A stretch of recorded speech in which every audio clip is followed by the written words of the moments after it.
पुणे, नाशिक, नागपूर, नांदेड आणि महाराष्ट्राच्या इतर काही जिल्ह्यांमध्ये सध्या एका विद्यार्थी आंदोलनाने चांगलाच पेट घेतलाय। हे आंदोलन आहे आदिवासी विद्यार्थ्यांचं। गेल्या 12 दिवसांपासून पुण्याच्या मांजरीत आदिवासी विद्यार्थी हे उपोषणाला बसलेत। विविध मागण्या या मान्य करण्यासाठी आदिवासी विद्यार्थी हे रस्त्यावर उतरलेत। नवीन वसतिगृह नियमावलीतली वयाची अट, आरक्षित जागांवरची नोकर भरती अशा विविध मागण्यांसाठी आदिवासी विद्यार्थ्यांचं आंदोलन सुरू आहे। गेल्या 10-12 दिवसांपासून हे आंदोलन सुरू होतं, पण 22 ऑगस्टला पुण्यात झालेल्या छात्रों की गूंज या कार्यक्रमात राहुल गांधींच्या समोर एका विद्यार्थिनीने मांजरीतल्या या आंदोलनाचा मुद्दा मांडला आणि हे आंदोलन चर्चेत आलं।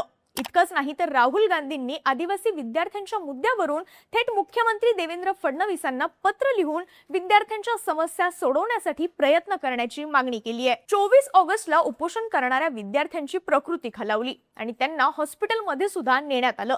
या सगळ्यामुळे सरकारवरचा दबाव वाढला आणि सरकारने आदिवासी विद्यार्थ्यांच्या शिष्टमंडळासोबत बैठक घेतली। या बैठकीत वसतिगृहातल्या वयोमर्यादेची अट सरकारने मागे घेतली, पण विद्यार्थी अजून सुद्धा आपल्या इतर मागण्यांवर ठाम आहेत। सरकारने GR रद्द करावा अशी मागणी विद्यार्थ्यांनी केली आहे। त्यामुळे आता आदिवासी विद्यार्थ्यांचं हे आंदोलन जास्तच तापलंय। आदिवासी विद्यार्थ्यांच्या या आंदोलनाची नेमकी कारणं काय आहेत, त्यांच्या मागण्या काय आणि त्यावर सरकारचं काय म्हणणं आहे, सगळं काही समजून घेऊयात या व्हिडिओच्या माध्यमातून।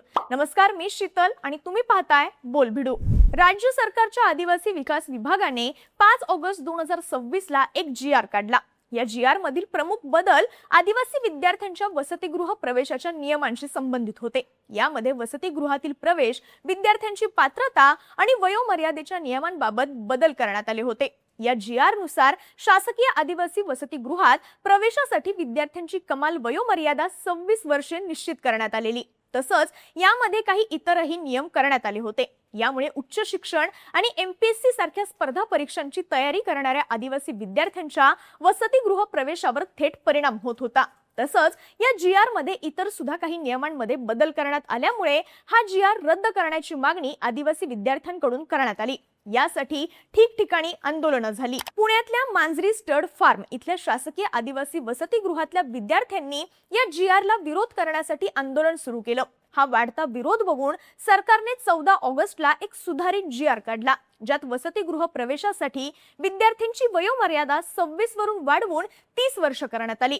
पण यावरून सुद्धा विद्यार्थ्यांनी आपला संताप व्यक्त केला। फक्त वयाचा आकडा वाढवून काहीही होणार नाही, ही वयोमर्यादेची अटच काढून टाकण्याची मागणी या विद्यार्थ्यांनी केली। ज्यांचं शिक्षण 30 वर्षांनंतर सुद्धा सुरू असतं आणि ज्यांची आर्थिक परिस्थिती वसतिगृहाशिवाय शिक्षण घेण्याची नाही, अशा विद्यार्थ्यांनी शिक्षण थांबवायचं का, असा सवाल या आंदोलनकर्त्या विद्यार्थ्यांनी केलाय। सरकारनं वयाकडे पाहण्यापेक्षा विद्यार्थ्यांची गरज बघायला हवी। वसतिगृहात जागा कमी असेल तर आर्थिक परिस्थिती, अभ्यासक्रम, शैक्षणिक प्रगती असे निकष लावा, पण फक्त वयाच्या एका आकड्याने विद्यार्थी बाहेर काढणं हे योग्य नाही, असं आदिवासी विद्यार्थ्यांचं म्हणणं होतं। नवीन GR मध्ये फक्त वयोमर्यादा हा एकमेव मुद्दा विद्यार्थ्यांना जाचक वाटत नव्हता, तर या नियमावलीमुळे शासकीय आदिवासी वसतिगृहातील विद्यार्थ्यांच्या अभिव्यक्ती स्वातंत्र्यावर गदा येत असल्याचा मुद्दा सुद्धा विद्यार्थ्यांनी उचलून धरला। वसतिगृहात राहणाऱ्या विद्यार्थ्यांना विद्यार्थी संघटनांमध्ये सहभागी होण्यास किंवा आंदोलनात भाग घेण्यास निर्बंध घालण्यात आल्याचा आदिवासी विद्यार्थ्यांचा आरोप आहे। आपल्या समस्या मांडणं आणि लोकशाही पद्धतीने आंदोलन करणं हा विद्यार्थ्यांचा अधिकार आहे। त्यामुळे अशा निर्बंधांमुळे विद्यार्थ्यांच्या अभिव्यक्ती स्वातंत्र्यावर परिणाम होऊ शकतो, असा आक्षेप आंदोलनकर्त्यांनी घेतलाय। विद्यार्थ्यांना कोणत्याही संघटनेत सहभागी होता येणार नाही, अन्नत्याग, मोर्चा किंवा तत्सम आंदोलनात सहभागी होता येणार नाही, तसंच वसतिगृहातील समस्यांबाबत प्रसार माध्यमांकडे निवेदन देता येणार नाही, असे काही निर्बंध या नियमावलीत होते। वसतिगृहातील शिस्त, सुरक्षितता आणि प्रशासन अधिक सक्षम करण्यासाठी सरकारने काही नियम बनवल्याचं सांगण्यात आलं। मात्र विद्यार्थ्यांनी त्यातील काही तरतुदींवर आक्षेप घेतलाय। वसतिगृहात काही समस्या निर्माण झाली तर आम्ही आधी गृहपालांकडे लेखी तक्रार करायची, तिथे प्रश्न सुटला नाही तर पुढे कुठे जायचं, माध्यमांशी बोलायचं नाही, आंदोलन करायचं नाही, संघटनेत सहभागी व्हायचं नाही, असं असेल तर आमच्या अडचणी बाहेर कशा येणार, असा प्रश्न विद्यार्थ्यांनी केलाय। सरकारच्या याच नियमावली विरोधात राज्यात वेगवेगळ्या ठिकाणी आंदोलनांनी जोर धरला। या आंदोलनाची सुरुवात झाली ती पुण्यातील हडपसर मांजरी परिसरातील शासकीय आदिवासी मुलांच्या वसतिगृहातून। तिथे श्वेता गिरणाक, निकिता मेचकर, शरद थोकल, विजय भांदबळे, राहुल धानवे आणि राजाराम पाडवी हे तरुण उपोषणाला बसले। तर नाशिकच्या आदिवासी विकास भवनाला विद्यार्थ्यांनी मोठा घेराव घातला। तिथे पोलिसांचा मोठा बंदोबस्त तैनात करावा लागला। नागपूरच्या अप्पर आयुक्त कार्यालयाबाहेर शेकडो विद्यार्थ्यांनी ठिय्या मांडला। यवतमाळच्या आर्णी रोडवर जिल्हा परिषदेसमोर बेमुदत आंदोलन सुरू झालं आणि नगरच्या अकोले राजूर भागात पेसा अंतर्गत भव्य जनआक्रोश मोर्चा निघाला। नांदेड जिल्हाधिकारी कार्यालयासमोर विद्यार्थ्यांनी आंदोलन करत विविध मागण्या या सरकारसमोर ठेवल्या।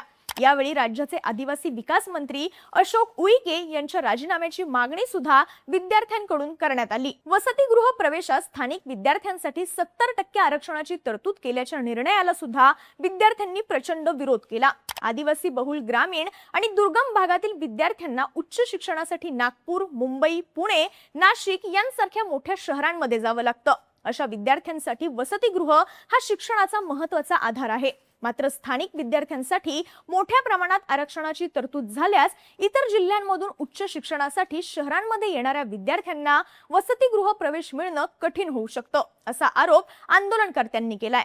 आदिवासींच्या विकासासाठी उपलब्ध असलेला निधी त्यांच्या मूलभूत सुविधा आणि विकासासाठी पुरेशा प्रमाणात वापरला जात नसल्याचा आरोपही विद्यार्थ्यांनी केलाय।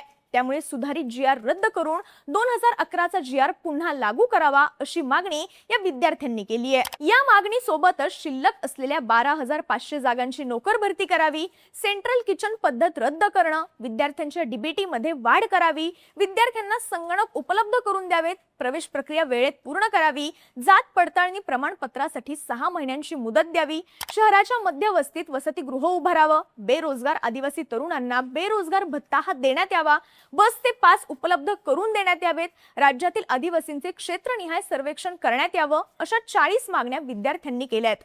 आश्रम शाळांमध्ये लागू करण्यात आलेली केंद्रीकृत स्वयंपाकघर अर्थात सेंट्रल किचन पद्धत रद्द करून विद्यार्थ्यांना त्यांच्या शाळेतच गरम आणि ताजं जेवण मिळावं अशी सुद्धा मागणी या विद्यार्थ्यांनी केली आहे। गडचिरोलीतील आश्रम शाळेत 3 विद्यार्थिनींचा सर्पदंशामुळे मृत्यू झाला। सरकारने याची गंभीर दखल घेऊन मृत विद्यार्थिनींच्या कुटुंबियांना प्रत्येकी 1 कोटी रुपयांची आर्थिक मदत द्यावी अशी मागणी या विद्यार्थ्यांनी केली आहे। समान स्तरावरील दुसरी पदवी घेणाऱ्या विद्यार्थ्यांसाठी सुद्धा नव्या नियमांमध्ये निर्बंध असल्याचा विद्यार्थ्यांचा दावा आहे। बदलत्या रोजगाराच्या परिस्थितीत विद्यार्थी नवीन कौशल्य आणि विविध शैक्षणिक पात्रता मिळवण्याचा प्रयत्न करतात। अशा विद्यार्थ्यांना वसतिगृहाच्या सुविधेपासून वंचित ठेवणं योग्य नाही अशी आंदोलनकर्त्या विद्यार्थ्यांची भूमिका आहे। गेल्या 10-12 दिवसांपासून विद्यार्थ्यांचं हे आंदोलन सुरू होतं। मांजरीतल्या वसतिगृहातले विद्यार्थी तर ऊन पावसात सलग 10-12 दिवस उपोषण करत होते। या आदिवासी विद्यार्थी आंदोलनाचा मुद्दा पुण्यात राहुल गांधींच्या छात्रों की गूंज या कार्यक्रमात सुद्धा एका विद्यार्थिनीने मांडला। निशा साबळे नावाच्या एका आदिवासी विद्यार्थिनीने व्यासपीठावर उभं राहून आदिवासी वसतिगृहातील गंभीर समस्या, तिथली दुरावस्था आणि विद्यार्थिनींना सहन कराव्या लागणाऱ्या अडचणींचा पाढा वाचला। यानंतर 24 ऑगस्टला राहुल गांधी यांनी मुख्यमंत्री देवेंद्र फडणवीस यांना पत्र लिहिलं। मुख्यमंत्र्यांनी स्वतः उपोषणकर्त्या विद्यार्थ्यांच्या शिष्टमंडळाची भेट घ्यावी, 30 वर्षांची जाचक वयोमर्यादा रद्द करावी आणि विद्यार्थ्यांच्या मानवी हक्कांचं रक्षण करावं अशी मागणी राहुल गांधींनी या पत्राद्वारे मुख्यमंत्र्यांकडे केली। 24 ऑगस्टला मांजरीत उपोषण करणाऱ्या राहुल धानवे आणि निकिता मेचकर या विद्यार्थ्यांची तब्येत खालावली आणि त्यांना हॉस्पिटलमध्ये दाखल करण्यात आलं। आंदोलन राज्यभर पसरल्यानंतर आणि चौफेर दबाव वाढल्यावर सरकारने हालचाल केली। 25 ऑगस्ट 2026 रोजी पुण्यातील 10 आंदोलनकर्त्या विद्यार्थ्यांचं शिष्टमंडळ मुंबईत मंत्रालयात पोहोचलं। तिथे आदिवासी विकास मंत्री अशोक उईके यांच्यासोबत तब्बल 5 तास प्रदीर्घ बैठक पार पडली। बैठकीत विद्यार्थ्यांनी वसतिगृहातील भ्रष्टाचार, सुविधांचा अभाव, वयाची अट आणि बोगस भरतीच्या मुद्द्यावरून प्रशासनाला चांगलंच धारेवर धरलं। 5 तासांच्या या बैठकीनंतर आदिवासी विकास मंत्री उईके यांनी माध्यमांसमोर येत घोषणा केली। 14 ऑगस्ट 2026 रोजीच्या शासन निर्णयानुसार शासकीय वसतिगृह प्रवेशासाठी 30 वर्षांची वयोमर्यादा निश्चित करण्यात आली होती। मात्र सर्वपक्षीय आदिवासी आमदार आणि खासदारांच्या सूचनांचा विचार करून ही अट स्थगित करण्यात आली आहे। त्यामुळे आता वसतिगृह प्रवेशासाठी विद्यार्थ्यांवर वयाची अट ही राहणार नाही असं उईके यांनी सांगितलं। मात्र वयोमर्यादेचा निर्णय स्थगित झाला असला तरी आंदोलनातील इतर मागण्या अद्यापही प्रलंबित असल्याचं विद्यार्थ्यांनी स्पष्ट केलंय। जोपर्यंत सरकार आमच्या सगळ्या मागण्या मान्य करत नाहीत तोपर्यंत आंदोलन थांबणार नाही अशी ठाम भूमिका विद्यार्थ्यांनी घेतली आहे। त्यामुळे विशेष पदभरती, सेंट्रल किचन पद्धत रद्द करणं आणि गडचिरोलीतील मृत विद्यार्थिनींच्या कुटुंबियांना आर्थिक मदत यांसारख्या मागण्यांवर सरकार काय निर्णय घेतं याकडे आता विद्यार्थ्यांचं लक्ष लागलंय। आदिवासी वसतिगृहातील विद्यार्थ्यांच्या या आंदोलनाबद्दल आणि त्यावर सरकारच्या भूमिकेबद्दल तुम्हाला काय वाटतं कमेंटमध्ये नक्की सांगा आणि अशाच व्हिडिओसाठी बोल बिडूच्या YouTube चॅनलला सबस्क्राइब करायला विसरू नका।